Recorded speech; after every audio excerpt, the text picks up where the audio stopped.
Rummy दूढ़ सब सिद्धे, झाड़ोत्तम खब दिय दिय संसारे। दस दस दो दोणा जिणे, दस दो अणुपीहणम बोक्षे। नमो अरिहंताणम, नमो सिद्धाणम, नमो आयरीयाणम, नमो वज्रयाणम, नमो लोहे संवत्साहुणम। बोलिए आदिनाथ भगवान की, बोलिए महावीर भगवान की जय। परम पूज्य आचार्य श्री कुंद कुंद देव स्वामी की जय। परम पूज्य परंपराचार्य श्री 108 श्री परम पूज्य तपस्वी सम्राट आचार्य गुरुदेव 108 श्री सन्मति सागर जी गुरु महाराज की जय। परम पूज्य परंपराचार्य श्री 108 श्री सौभाग्य सागर जी गुरु महाराज की जय। अहिंसामय विश्व धर्म की जय। चलिए आज की प्रातः काल की अपन स्वाध्याय को अपन प्रारंभ करेंगे, जिसमें कल हम सभी लोगों ने उस असरण भावना के अंतर्गत हम सभी लोग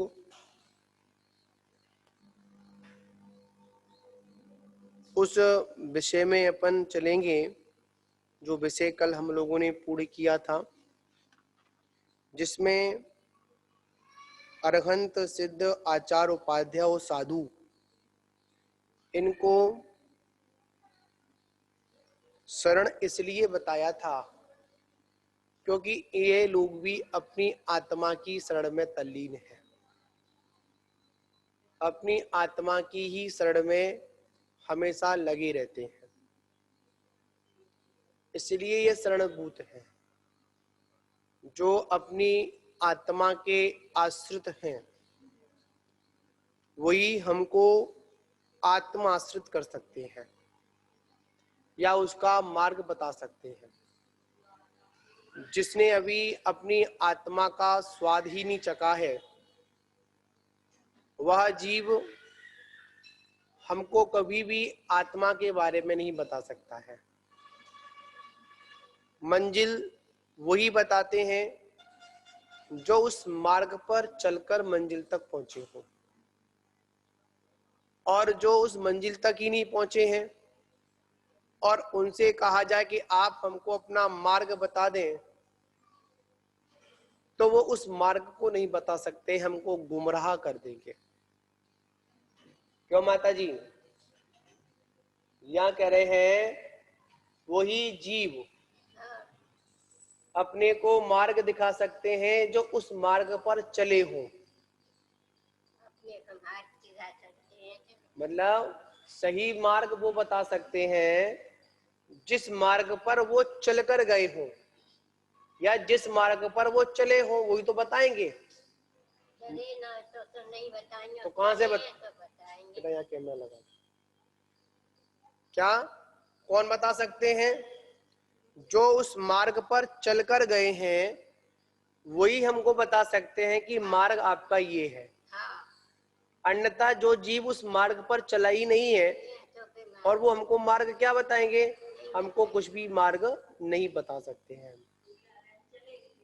हाँ, मतलब यहाँ पर आत्म स्वरूप का वही प्रतिपादन कर सकते हैं जिन्होंने आत्मलीनता, आत्मा के प्रति रुचि है, या जो आत्म स्वभाव में स्थिर है, या जो उसमें लीन है।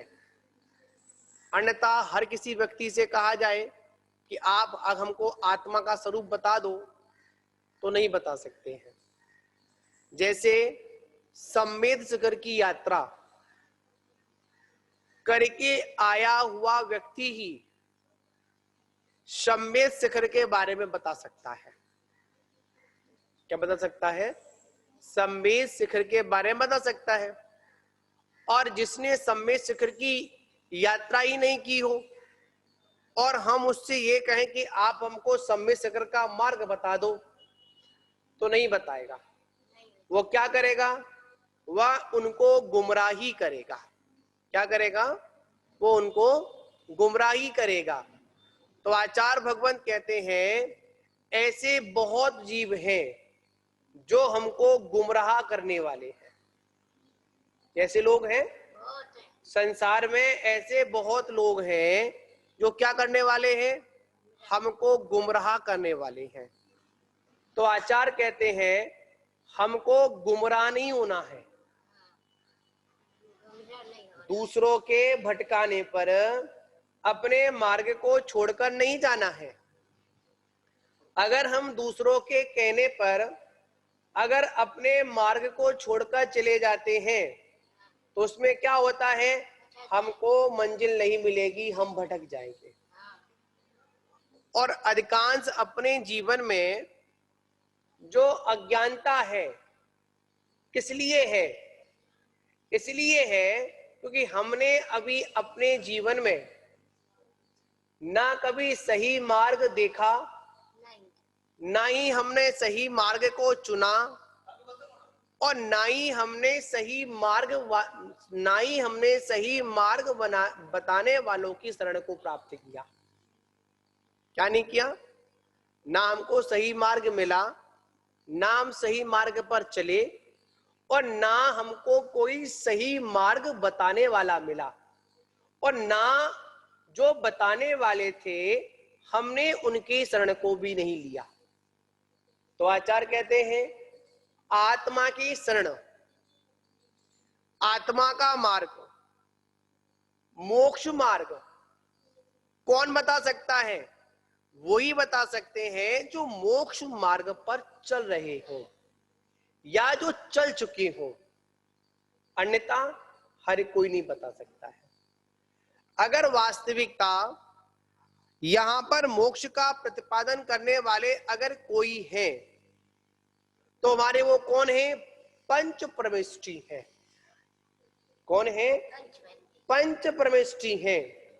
इसलिए आचार्य भगवंत कहते हैं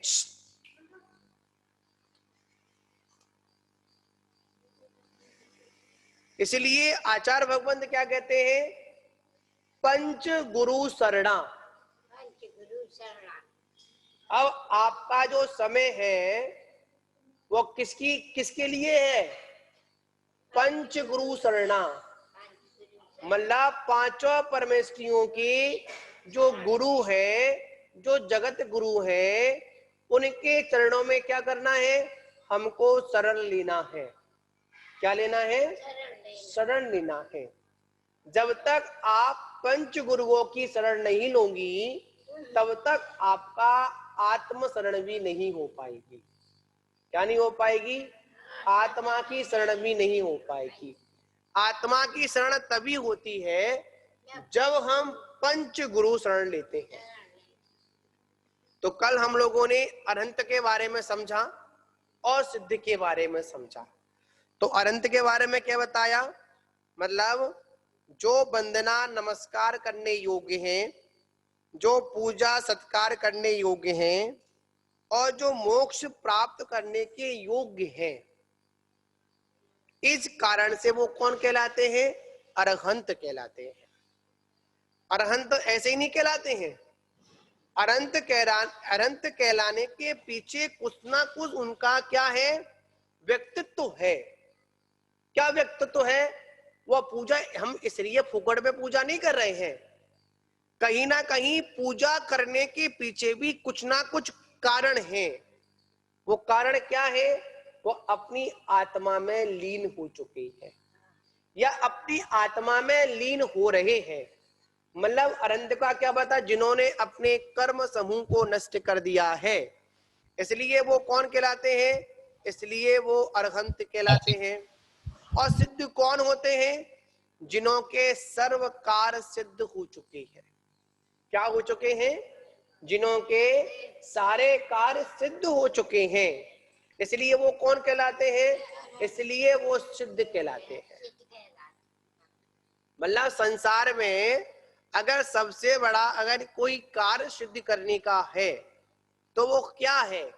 मात्र एक ही कार्य है। वो क्या है? अपनी आत्मा को सिद्ध करना। सबसे बड़ी सिद्धि कब है? जब हमारी आत्मा लोकाग्र में जाकर स्थिर हो जाए। हम क्या करते हैं? मंत्र सिद्ध करते हैं। क्या करते हैं? मंत्र सिद्ध करते हैं, सिद्धियों को प्राप्त करते हैं, रिद्धियों को प्राप्त करते हैं। आचार्य कह रहे हैं कि हमको रिद्धियों को नहीं, हमको सिद्धियों को नहीं, हमको अपनी आत्मा को सिद्ध करना है। मतलब अपने आत्मा को सिद्ध परमेश्वरी पद में स्थापित करना है। ये कब होगा? आचार्य कहते हैं आत्म शरणम गच्छामि। क्या कहते हैं? आप अपनी आत्मा की शरण में आइए। अब आपको कहां पर आना है माता जी? आत्मा की शरण। हाँ, अगर आत्मा की शरण में आऊंगी तो आपका कल्याण निश्चित है। क्या है? आपका कल्याण निश्चित है। अगर आपने अपनी आत्मा की शरण से अगर हट गई तो क्या होगा? आप मार्ग से हट जाएगी। कहां से हट जाएगी? आप मार्ग से हट जाएंगी। जिस मार्ग को चुना है उस मार्ग से हम हट जाएंगे। ठीक है ना? तो अब यहाँ पर आचार्य भगवंत आचार्य परमेष्ठी के बारे में यहाँ पर प्रतिपादन कर रहे हैं। तो कह रहे हैं जिन्होंने, हाँ, जिनसे हम व्रतों का आचरण ग्रहण करते हैं वो कौन कहलाते हैं? वे आचार्य कहलाते हैं। मतलब क्या? जिनसे हम, जिनसे संसार के जो भव्य आत्मा है, भव्य जीव है, जो कल्याण के इच्छुक जीव हैं, वो क्या प्राप्त करते हैं? उनसे आचरण को प्राप्त करते हैं। क्या प्राप्त करते हैं? आचरण को प्राप्त। उनके नहीं, उनसे आचरण प्राप्त करते हैं, उनसे व्रतों को स्वीकार करते हैं, जिन्हों से संयम स्वीकार करते हैं, जिनसे दीक्षा लेते हैं, वो कौन कहलाते हैं? वो गुरु कहलाते हैं, वो आचार्य कहलाते हैं। आचार शब्द आचरण का शब्द है। किसका शब्द? किसका शब्द है? आचरण का शब्द है। जिनका आचरण अच्छा है वही आचार्य है। आचार्य कहते हो, आचार्य कैसे होते हैं? आचरण उज्जवल होता है। मतलब वो पंचाचार का पालन करते हैं और अपने शिष्यों को पंचाचार का पालन कराते हैं। क्या करते हैं? स्वयं पंचाचार का पालन करते हैं, अपने शिष्यों से कराते हैं। वो कौन कहलाते हैं? आचार्य कहलाते हैं। आप किसकी शरण में हो? आचार्य की शरण में हो। अगर हम आचार्य की शरण में हैं, अगर हम गुरु की शरण में हैं, तो हमारा आचरण सुरक्षित रहेगा। क्या रहेगा? आचरण शुद्ध रहेगा, सुरक्षित रहेगा। क्यों? बाहर की चमक में कहीं हमारा चारित्र चलायमान ना हो जाए, लोगों के भड़काने में अगर हम अपने चारित्र को ना छोड़ दें। इसलिए कहाँ रहते हैं? आचार संग में साधना करते हैं। कहां पर साधना करते हैं? आचार संग में साधना करते हैं। जो आचार संग में साधना करते हैं, क्या? जो आचार संग में साधना करते हैं, उनकी साधना आत्म साधना में परिवर्तित होती है, परिवर्तन होती है। और जो आचार्य का साथ छोड़ देते हैं, गुरु का साथ छोड़ देते हैं, उनको कभी भी आत्म शरण मिलने वाली नहीं है। उनकी संसार में कोई भी रक्षा करने वाला नहीं है। आचार्य यहां पर कह रहे हैं अगर वास्तविकता, अगर इस युग में अगर हमारी साधना अगर हो रही है तो उसके लिए सबसे अच्छा साधन है हम आचार्य की सानिध्य में रहें, गुरु की सन्निधि में रहें। कहां पर है? गुरु की संगति में रहें, आचार्य के सानिध्य में रहें। तो हमारी साधना फलती रहेगी। अगर हमने अपनी साधना को अगर हमने गुरु का साथ छोड़ दिया तो हमारी साधना क्या हो सकती है, बिगड़ सकती है। अब छोड़ने का मतलब ये नहीं होता है, मतलब अब संघ से अलग हो गए व्यवस्था के लिए, तो वो आचार से अलग नहीं हुआ। यहां पर सीधा सीधा सिद्धांत है, फल की महत्वता, फल का महत्व कब तक है, जब तक वो डाल पर लगा हुआ है। कहां लगा हुआ है, डाल पर लगा हुआ है। जिस दिन वो डाल को छोड़ देगा, क्या करेगा, जिस दिन वो डाल को छोड़ देगा उस दिन उसका महत्व भी कम हो जाएगा। क्या कम हो जाएगा, उसका महत्व भी कम हो जाएगा। तो आचार्य क्या कहते हैं, अगर वास्तविकता अपने महत्व को बरकरार रखना है, जब तक मुझे निर्वाण की प्राप्ति ना हो, कब कब, जब तक मुझे निर्वाण की प्राप्ति ना हो, जब तक मुझसे गुरु चरण सानिध्य नहीं छूटे। क्या नहीं छूटे, गुरु चरण सानिध्य नहीं छूटे। कब तक, आराम से, कब तक,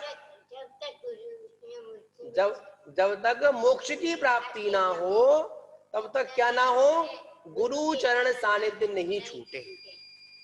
ऐसा क्या करना है, ऐसा हमको कार्य करना है। क्या करना है, ऐसा हमको कार्य करना है। तो यहां पर कह रहे हैं, जिनसे हम व्रतों का आचरण ग्रहण करते हैं वो कौन कहलाते हैं, वो आचार्य कहलाते हैं। कौन कहलाते हैं, आचार्य कहलाते हैं। तो इसमें कह रहे हैं, जो 5 प्रकार के आचार्य का आचरण करते हैं और दूसरों से करवाते हैं, वे कौन कहलाते हैं, वे आचार्य कहलाते हैं। कौन कहलाते हैं, आचार्य। धवला पुस्तक में इसमें आया है, पंचविधाचारम चरति चारयति चेतसाचार्या। मतलब क्या करता है, जो 5 प्रकार के आचरण का पालन करता है, स्वयं करता है और अपने शिष्यों से कराता है।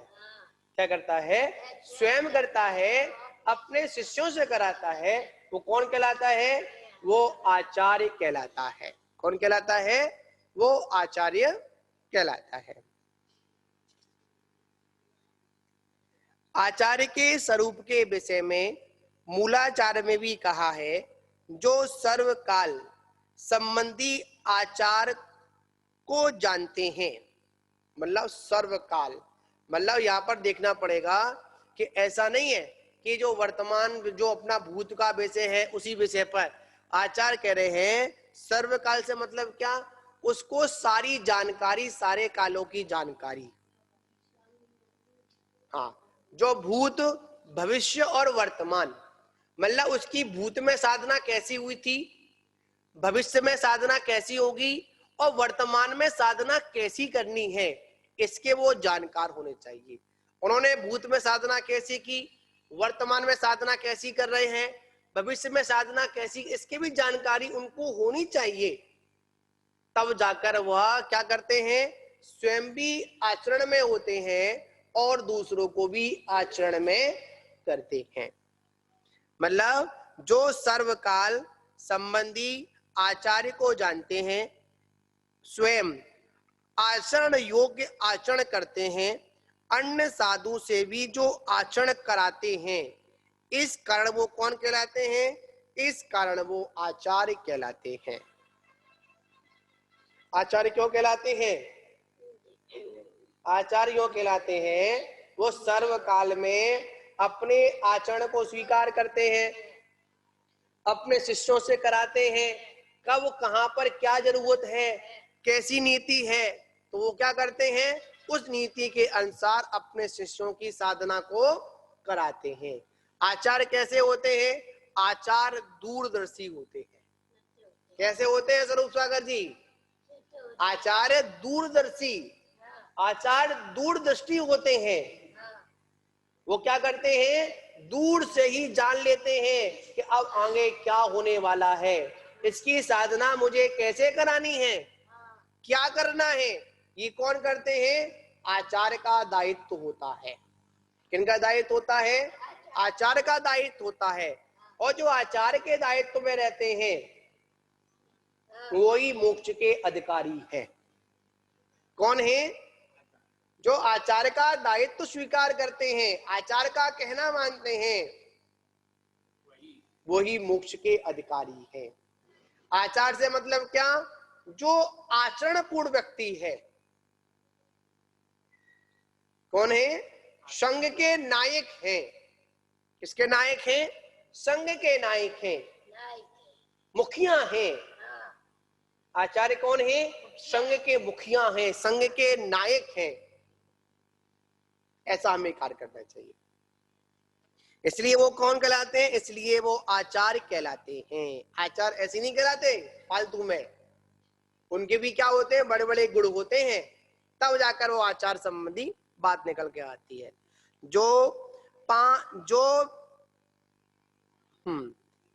पांचों आचारों से परिपूर्ण है। कौन, आचार्य कौन है, जो पांचों आचारों से परिपूर्ण है, पांचों इंद्रिय रूपी हाथी के मद का दलन करने वाले हैं, धीर हैं, गुण गंभीर हैं, ऐसे आचार्य होते हैं। आचार्य की क्या परिभाषा बताई यहाँ पर अनेक अनेक प्रकार से आचार्य परिभाषा बता रहे हैं। जो 5 प्रकार का आचार्य है उनमें कौन है, उनमें जो परिपूर्ण है। कैसे हैं, परिपूर्ण है, निपुण है, ठीक है ना।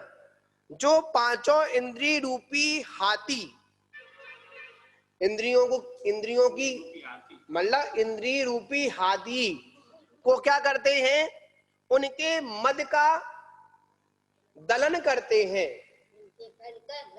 मतलब जो 5 इंद्रिय हैं उन पांचों इंद्रियों के विषयों का दमन करते हैं, वो कौन कहलाते हैं, ऐसे आचार होते हैं। जो धीर होते हैं, गंभीर होते हैं। कैसे होते हैं, धीर भी होते हैं और गंभीर भी होते हैं। आचार्य की परिभाषा ऐसी बताई कि जैसे समुद्र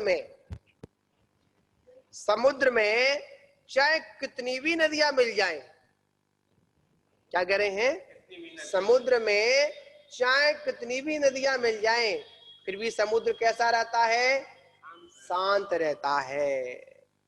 कैसा रहता है, जैसे समुद्र में चाहे कितनी भी नदियां मिल जाएं, फिर भी समुद्र कैसा रहता है, समुद्र बिल्कुल शांत रहता है।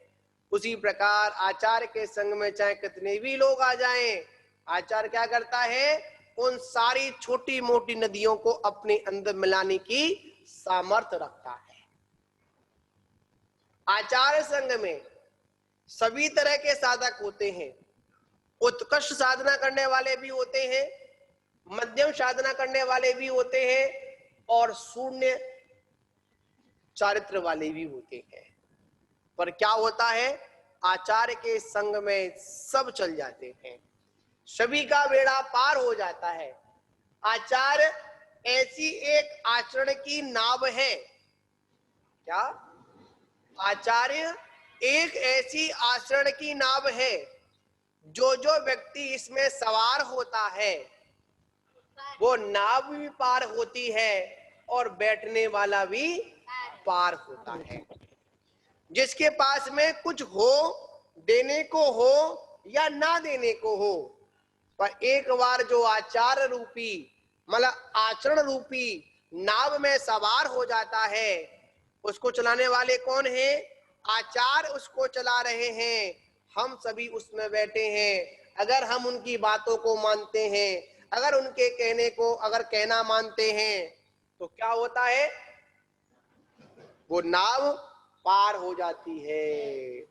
अगर बीच में अगर अपनी चलाते हैं तो क्या होता है, नाव हमारी, याद रखना, नाव अगर पलट गई, नाव का पार होना तो निश्चित है, क्या समझ में आई?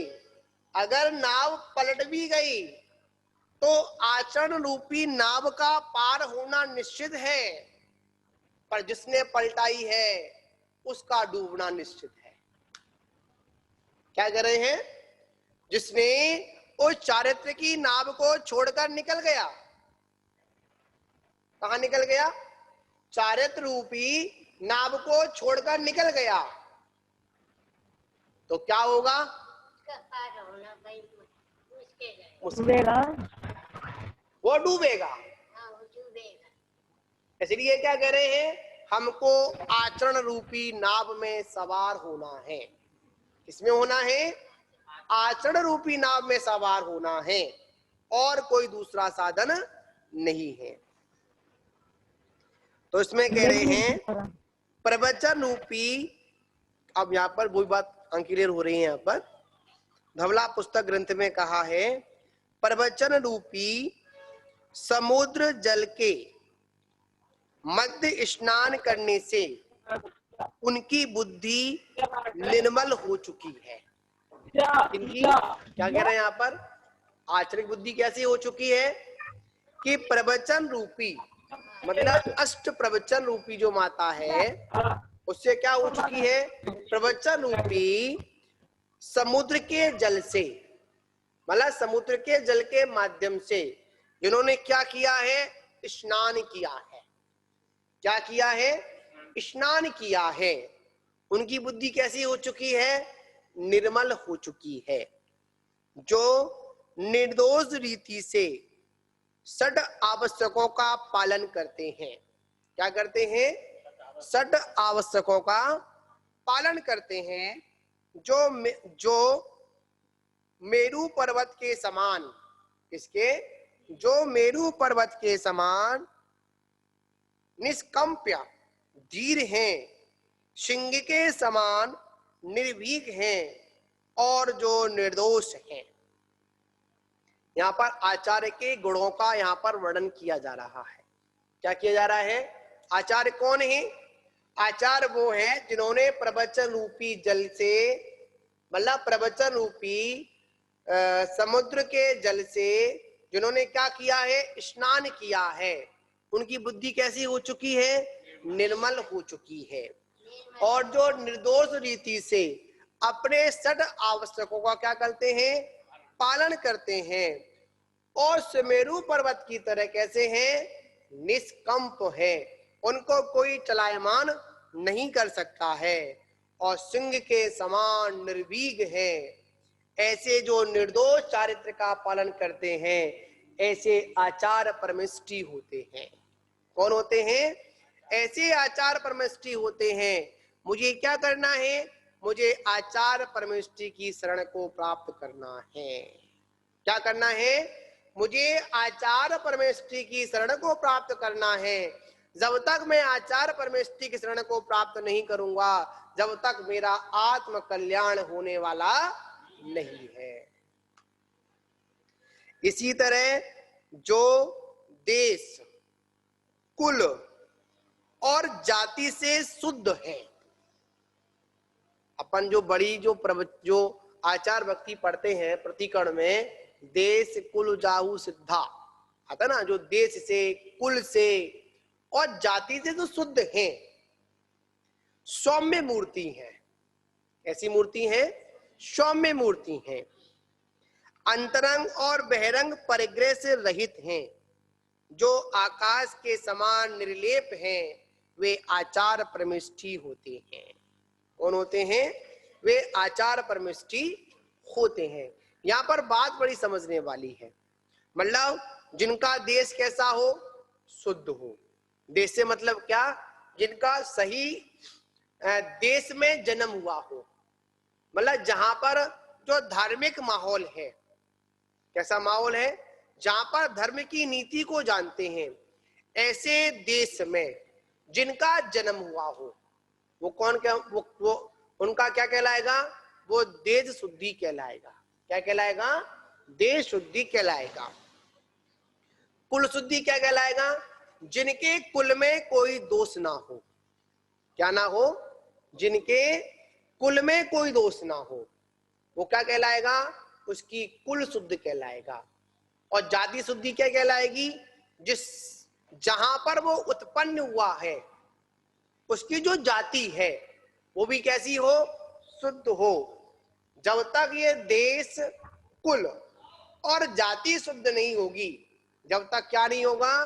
वो आचार पद के योग्य नहीं होगा। आचार पद के योग्य वही होता है जिसका देश, कुल और जाति शुद्ध होती है। मतलब यहाँ पर अपन थोड़ा सा और गंभीरता में जाएंगे, अपन थोड़ा और इस विषय को अपन लेंगे। यहाँ पर तो आचार कहते हैं, आचार पद का वही अधिकारी है जिसके कुल में कोई दोष ना हो। मतलब जिसका जन्म सही कुल में हुआ हो। सही कुल में क्या? जिसके कुल में कोई लांछन ना लगा हो, जिसकी जाति में कोई लांछन ना लगा हो, तो आचार कहते हैं जिन्हों की सम जाति में जिनका विवाह हुआ हो, जिनके अंदर संकर दोष ना हो। कौन सा दोष ना हो? संकर दोष ना हो। जिनके अंदर, जिनकी जाति में मिश्र दोष ना हो, ऐसे व्यक्ति ही आचार पद के अधिकारी हैं। हर कोई आचार पद का अधिकारी नहीं है। ये सारी चीजें हमको परीक्षण करनी चाहिए। क्या करनी चाहिए? परीक्षण करनी चाहिए। तब जाकर उस साधक को आचार पद के संस्कार करना चाहिए। अगर देखा जाए, ये आचार पद ऐसा पद है, अनंत के बाद में इसका ही नंबर आता है। इसका नंबर आता है अनंत के बाद में ही इसका नंबर आता है, आचार का नंबर आता है। अगर सम्मोषण के अंदर अगर प्रथम स्थान अगर अनंत परमेश जी का होता है, तो उसी सम्मोषण में अगर कोई द्वितीय स्थान है तो वो किनका है? आचार परमेश जी का है, गणधर परमेश जी का है। आचार को क्या कहते हैं? गणधर भी कहते हैं। गणधर ईश, मतलब जो गण के ईश्वर हैं। किसके ईश्वर हैं? जो गण के ईश्वर हैं वो कौन कहलाते हैं? वो गणधर कहलाते हैं, है ना। तो यहाँ पर कह रहे हैं जो सौम्य मूर्ति हो। कैसी मूर्ति हो? सौम्य मूर्ति हो, जिनका अंतरंग और बहिरंग परिग्रह से रहित हो, जो आकाश के समान कैसे हो? निर्लेप हो। कैसे हो? निर्लेप हो। मतलब ये कि जिस प्रकार आकाश में कोई पर्दा नहीं डाल सकता है, उसी प्रकार उनका जीवन भी कैसा होना चाहिए? निर्लेप। उनके जीवन पे कोई पर्दा, कोई लांछन आदि उनके जीवन पे नहीं होना चाहिए। ऐसे कौन होते हैं? ऐसे आचार्य होते हैं। इसी प्रकार जो संग्रह, मतलब संग्रह और अनुग्रह, मतलब दीक्षा और अनुग्रह करने में कुशल होते हैं, जो सूत्र आगम के अर्थ में विशरद होते, विशरद हुए हैं, जिनकी कीर्ति सर्वत्र फैल रही होती है, जो आचरण और निषेध और शोध में निरंतर युक्त हैं, वे आचार परमेष्ठी होते हैं। कौन होते हैं? वो आचार परमेष्ठी होते हैं। अब कह रहे हैं आचार्य की योग्यता व गुण आदि के संबंध में विशेष निरूपण इस प्रकार प्राप्त होता है। जो 5 प्रकार के आचरण का स्वयं पालन करते हैं और दूसरे साधु को पालन कराते हैं, वे आचार कहलाते हैं। जो 14 विद्या स्थानों में पारंगत हैं, 11 अंगों के धारक हों अथवा आचारांग के धारक हों, अथवा तात्कालिक स्वय समय और पर समय में पारंगत हों, मेरु की तरह निश्चल हों, पृथ्वी की तरह सहनशील हों, जिन्होंने समुद्र के समान मल दोषों को बाहर फेंक दिया हो, जो सत्व भय मतलब 7 प्रकार के भयों से रहित हों, वो कौन कहलाते हैं? वे आचार परमिष्ठी कहलाते हैं। अनेक यहाँ पर बातों को यहाँ पर समझाया। अब यहाँ पर कह रहे हैं जो आचारवान है, धारवान है, व्यवहारवान है, करता है, रत्नत्रय के लाभ और विनाश को देखने वाले हैं, अब पीड़ित होता है, वो कौन कहलाते हैं? वे आचार परमिष्ठी कहलाते हैं। जो मतलब यहाँ पर कह रहे हैं उनके अनेक प्रकार के गुण होते हैं, जिसमें एक निर्यापक गुण होता है, एक प्रसिद्ध कीर्ति होती है, एक निर्यापन गुण होता है, एक निर्वापक गुण होता है, एक परिश्रवी गुण होता है। इस प्रकार अनेक गुणों से जो गुणवान होते हैं वो कौन कहलाते हैं? वे आचार परमिष्ठी कहलाते हैं। तो हमें क्या करना है? आचार्यों की शरण में जाना है। कहाँ जाना है? आचार्यों की शरण में जाना है। जब तक ये जीव आचार्य की शरण में नहीं जाएगा तब तक इसका जीवन मंगलमय होने वाला नहीं है। अगर अपने को इस संसार रूपी जंगल से निकलना है, क्या करना है? अगर अपने को संसार रूपी जंगल से निकलना है तो क्या करना पड़ेगा? आचार रूपी शरण में जाना पड़ेगा, तभी हम इस संसार रूपी जंगल से निकल सकते हैं, तभी हम मंगल को प्राप्त कर सकते हैं। क्या कर सकते हैं? मंगल को प्राप्त कर सकते हैं। तो आचार्य कहते हैं आचारवान होना आदि 8, 12 तप, 10 स्थिति कल्प और 6 आवश्यक, इन 36 गुणों का क्या करते हैं? वो पालन करते हैं। क्या करते हैं? आचारवान आदि 8 मतलब 12 तप, 10 स्थिति कल्प और 6 आवश्यक। ये आचार्य के क्या होते हैं? 36 मूल गुण होते हैं, जिसमें 36 मूल गुणों के अंतर्गत 5 पंचाचार, 12 तप, 10 धर्म, 6 आवश्यक, 3 गुप्ती, ये क्या होते हैं? ये भी उनके 36 मूल गुण उनके हुआ करते हैं। और ये स्थिति आचार्य भगवान यहाँ पर कह रहे हैं कि हमें क्या करना है? अगर वास्तविकता में अगर हमको अपने आचरण को सुरक्षित रखना है, स्थिति कल्प क्या है इसमें? अगर अपनी समाधि संलेखना करनी है आवाज नहीं तो कहाँ जाना पड़ेगा? आचार्य की शरण में जाना पड़ेगा। जब तक हम आचार्य की शरण में नहीं जाएंगे जब तक हमारा समाधि मरण नहीं हो सकता है। अगर समाधि मरण करना है, गुरुदेव जी नहीं करना है, गुरुदेव समाधि मरण करना ही नहीं करना है, करना है तो क्या करना पड़ेगा? हाँ, धर्मात्माओं की शरण में जाना पड़ेगा। जब तक धर्मात्माओं की शरण में नहीं जाएंगे जब तक हमारा आचरण सुरक्षित रहने वाला नहीं है। तो हमें कहाँ बैठना है?